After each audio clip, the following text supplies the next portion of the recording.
nostro buongiorno ad Antonio Insigne al telefono, fratello di Lorenzo. Ciao Antonio, ben ritrovato. Ciao, buongiorno a tutti voi. Antonio, un piacere poter averti qui con noi. Partiamo subito da una curiosità, no? La settimana scorsa non abbiamo visto Lorenzo in campo, ci racconti come sta dal punto di vista fisico? No, sta meglio, purtroppo questo tirando si sta ripresentando spesso, però lunedì ho fatto una prova per passare una visita da uno specialista per saperne di più e mi ha detto che è solo un piccolo affaticamento, niente di grave. Ed è ovviamente una notizia che ci fa piacere, ci confermi quello che erano state le ultime di queste ore, che appunto riferivano di un semplice risentimento, nulla di grave per Lorenzo. E allora a proposito insomma della sua felicità, della sua serenità, dal punto di vista fisico niente di grave, però le parole di Aurelio De Laurentiis ieri sono state abbastanza importanti, sicuramente le avrai lette. Ti faccio giusto un piccolo riassunto. Al Corriere dello Sport in diretta il presidente ha detto negli anni scorsi Lorenzo Insigne mi ha chiesto la cessione, mi ha detto di risentire del fatto che il pubblico non lo ami al 100%. Ci puoi raccontare anche insomma il tuo punto di vista e la reazione di Lorenzo a queste parole? No, vabbè, ma forse lo sfogo di un momento, perché per lui da napoletano uscire tra i fischi dei propri tifosi gli mettono tristezza e delusione, e quindi magari gli ha potuto dire una frase del genere in un momento di sfogo a caldo dopo una partita. Però parlando con mio fratello non ha mai detto di avere questa voglia di andare via, di andare altrove. Lui ha sempre pensato a rimanere qua a Napoli, giocare nel Napoli. Quindi anche perché comunque dall'anno prossimo si è trasferito addirittura a Napoli, a Posillipo, quindi sì. Se avessi avuto questa intenzione di andare via penso che non avrebbe fatto un passo del genere. Chiaro che se compri casa è perché vuoi mettere radici adesso, anche se insomma prima abitava in provincia, è chiaro che comprando casa resti a Napoli, ma è comunque un chiaro segnale, quindi sostanzialmente da inserire nell'alveo di uno sfogo, però a quanto ho capito poi quando la testa è lucida Lorenzo Insigne non ha mai detto di voler partire, né tantomeno di risentire di quello che insomma l'atteggiamento dei tifosi, ma è davvero sì, spiegami. No, lui è una cosa che risente al momento, perché uscire dal campo, dai rischi dei propri tifosi, soprattutto quando la partita sta andando male, si mette quello più quello e la delusione è tantissima. Però io l'ho sentito pure subito dopo l'incontro che ha avuto con Ancelotti, i suoi agenti, lui era molto entusiasta, infatti mi disse Napoli a vita. Quindi era felice di questa notizia.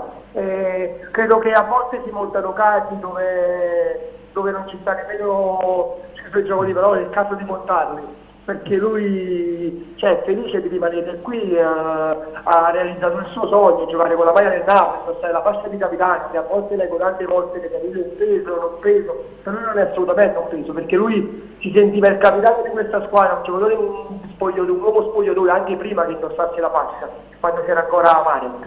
Quindi lui questa cosa della fascia è un altro caso che è stato portato, perché lui è orgoglioso e felice di indossare la fascia di capitano del Napoli e si sente comunque un giocatore importante per questa squadra.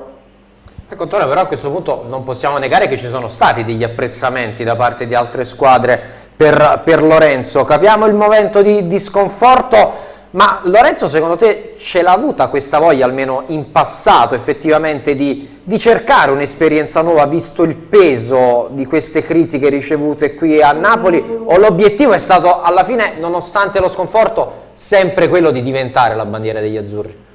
Sì, no, lui la voglia di andare via, ripeto, non l'ha mai avuta, nemmeno quando si sono presentate delle offerte. E poi credo che è pure normale che gli arrivino delle offerte da squadre importanti, perché io credo che lui, e questa non è una cosa che dico io, è stato detto che è uno dei maggiori talenti che adesso ha il calcio italiano. Quindi ricevere offerte da squadre importanti sia in Italia che all'estero penso che sia una cosa normale, però fatto è che lui non le ha mai preso in considerazione, perché se non andava a fare un rinnovo con Napoli per 5 anni, oppure adesso sta aspettando il presidente per fare ancora un prolungamento. Quindi lui la voglia non l'ha mai avuta. È un altro desiderio che lui avrebbe, perché ne ha realizzati tanti, è quello di magari essere fischiato di meno, preso di meno di mira come capo espiatorio quando le cose non vanno bene. Beh, in effetti, perché poi sì. è quello che in campo dall'anima, perché si può sbagliare una giocata, un gol, però io non ti ho mai visto non sudare la maglia.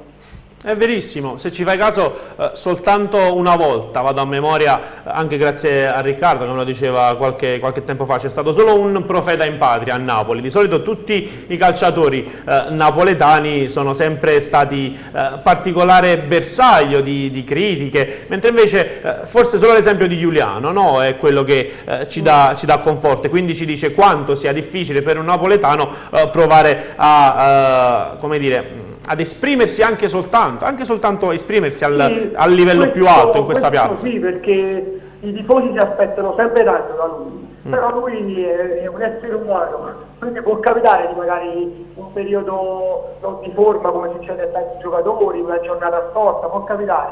Poi lui, profeta in patria, io credo che lui sta facendo tanto con Napoli, comunque per quello che è stato nella possibilità della società, della squadra, qualche trofeo ha calcato, una Coppa Italia, una Supercoppa, comunque ha fatto 300 e passa presenze con la maglia del Napoli, è riuscito a diventarne il capitano, ha segnato gol importanti a squadre blasonate in Europa. Io credo che lui ha fatto tanto per il Napoli, ma anche i tifosi, perché poi uno non deve fare per non fascio. Ci sta una piccola parte di tifosi che magari gli viene sempre il dito puntato, però dobbiamo dire anche che c'è molti altri, la gran parte dei tifosi del Napoli lo stimano, lo incoraggiano, gli vogliono bene, perché poi c'è quello e quello. Antonio, ma da fratelli, insomma, non so il vostro rapporto, quello con i miei fratelli è molto cameratesco, e spesso quando giochiamo a calcetto ci prendiamo un po' in giro. Immagino che, non lo so, te lo chiedo, succede anche a voi, qualche volta tu lo prendi un po' in giro, scherzate su quelle che sono le sue giocate in campo, oppure lui prende in giro te, magari quando... Cioè, hai provato qualche volta magari a dargli qualche consiglio, tra virgolette, magari anche scherzando, non lo so, come succede? Ma credo che se ti dessi dei consigli non li accetterebbe, però a parte gli scherzi, sì, a volte lo prendo in giro, perché poi magari, però solo quando la partita va bene, magari mi ha sbagliato un gol e hanno vinto, quindi non è così amareggiato, posso prendere in giro, non se la prende più di tanto, magari ti dico come è calcato, la porta non l'hai vista, la porta che è spostata, esatto. Queste cose qua. Anche perché immagino poi se la partita va male non sia tanto facile, insomma, poi prenderlo in giro, può essere, ecco. Noi oltre a essere i suoi tifosi siamo la sua spalla, quindi esatto. Se la partita va male l'unica cosa che possiamo fare è quella di stargli vicino, di consolarlo, di riprenderà, tutte queste cose qua, però se la partita va male non è il caso di stargli vicino, anche perché come ben sai già c'è chi lo fa. Ma anche il suo nuovo agente Mino Raiola, insomma, è una spalla importante sulla quale poi andarsi a appoggiare, secondo te, tu che l'hai conosciuto, e magari puoi raccontarci anche com'è da vicino?